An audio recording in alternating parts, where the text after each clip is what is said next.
Robert Jensen is sitting in for Rahul Mahajan. He's an author and a professor of journalism at the University of Texas at Austin. Hi, Bob. Hi, Sonali. Well, less than a week after we reported on about 400 deaths of migrants attempting to cross the Mediterranean Sea, another, even larger group of people has died under similar circumstances.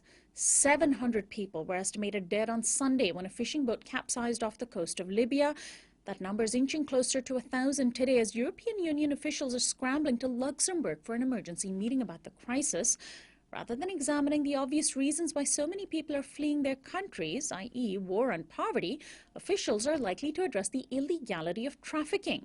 British Prime Minister David Cameron said, quote, "We should put the blame squarely with the criminal human traffickers who are the ones managing, promoting and selling this trade in human life. We are doing everything we can to try and stop them." Well, Bob, is it short-sighted to focus only on the traffickers or the coyotes of Europe as it is?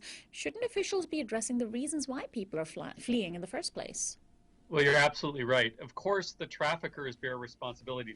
No one's arguing about that.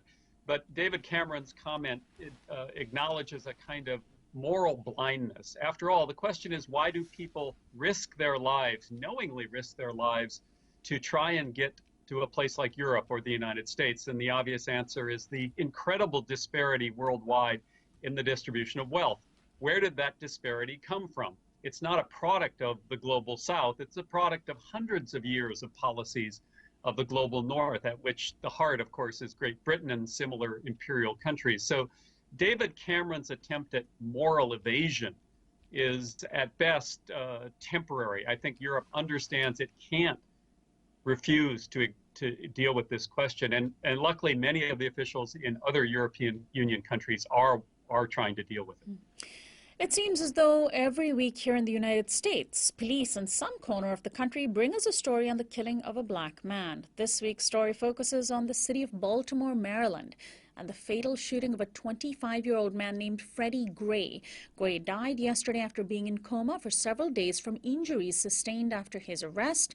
Gray's family is demanding answers to the questions of why he was arrested in the first place and what took place during the arrest, in which 4 officers were involved. Gray was in perfect health until his arrest on April 12th. There's a 30-minute gap in the timeline of his arrest, and medical records show his spine was 80% severed at his neck. The officers involved have been placed on administrative leave, and Baltimore police are planning a news conference today at which they may reveal more details. There are protests scheduled by family members and activists denouncing Freddie Gray's death. Well, Bob, you would think that the national attention being paid to the senseless police killings of black men would deter them, but it doesn't seem to have had any effect, does it? Well, the police union in Baltimore cautions us against a rush to judgment, so don't rush, Sonali. But of course, there's now an incredible body of evidence around the country about this pattern.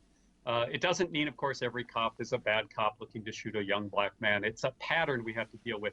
And it may be that there's a tipping point coming, a point at which so many of these cases pile up that there's going to have to be action. And then the question is, what kind of action? And I think the most basic suggestion we might make is that the police not investigate themselves, that the district attorney, which typically works with the police, not be the prosecuting arm for these kind of cases, that we create a system in which there's real accountability, meaning outside prosecutions of these kind of cases. And finally, it was 5 years ago today that the BP Deepwater Horizon oil rig exploded off of the Gulf Coast of the United States, killing nearly a dozen oil workers and setting off one of the worst industrial disasters in the region. The BP spill emptied millions of gallons of crude oil into the ocean, which prompted the use of millions of gallons of dangerous dispersants, the effects of which are still unknown. Now, the Obama administration, which has championed offshore drilling, has proposed a new set of rules to address the serious risks involved in these types of operation. And among the rules are better use of technology and more safety inspections. There are several operations itching to proceed in Alaska and the southeastern shore of the U.S. The administration is inviting the public to comment on the proposed rules over 2 months. The LA Times reports that the oil industry is, quote, generally content with the new rules. Shouldn't we, Bob, be moving away entirely from offshore drilling?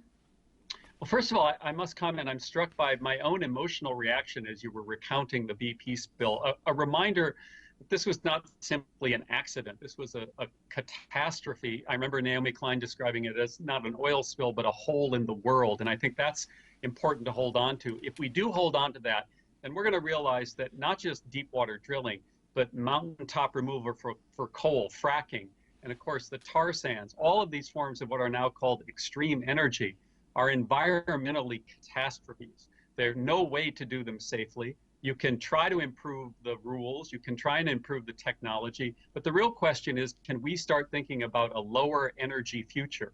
These are tied. If we can't think about a lower energy future, these resources are going to be exploited in incredibly dangerous ways. And that's why the question of how we live and how we drill are inexorably tied, I think.